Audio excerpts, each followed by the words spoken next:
Biz ezelden ta ebed meydana gelmişlerdeniz. Şah-ı merdan eşkine merdane gelmişlerdeniz.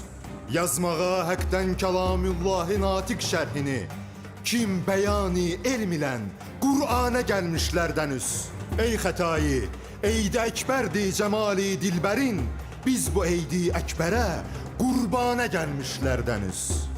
Merhaba, ey behrizatın göheri yektanesi, şəm-i vəhdətdir cemalın künfəkan pərvanəsi.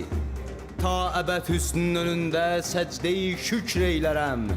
Ey cemalın Kəbə, sənsən küntəkənzin xanəsi.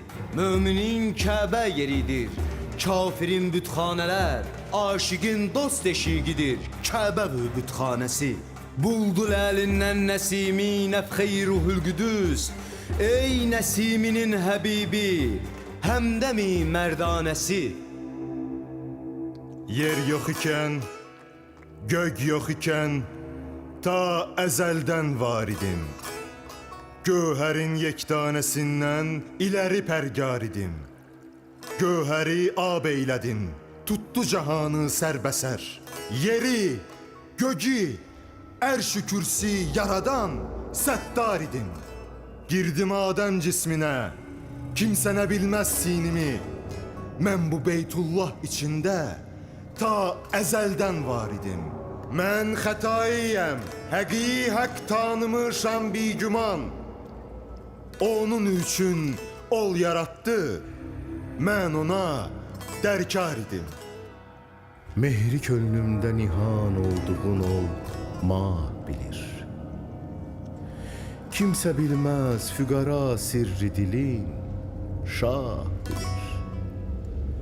Can fəda eyləməyi yarə həmin mən bilərəm. Bu təriqi demə hər qafili gümrah bilir.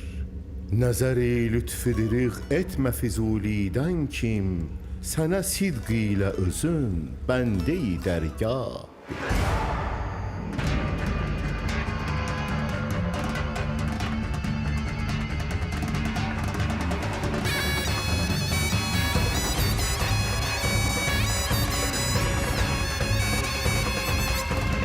Allah Allah deyin, gaziler, gaziler deyin, şah mənem.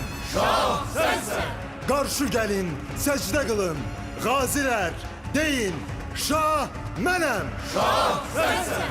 Uçmaqda tuti quşuyam, ağır ləşkər ərbaşıyam, mən sufilər yoldaşıyam, gaziler deyin, şah mənəm. Şah sensen.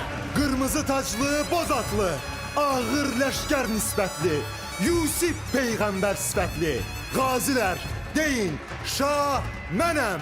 Şah sensen. Xətaiyəm, ağatlıyam, sözü şəkərdən datlıyam, Murtəza əli zatlıyam, qaziler deyin, şah mənəm. Şah sensen.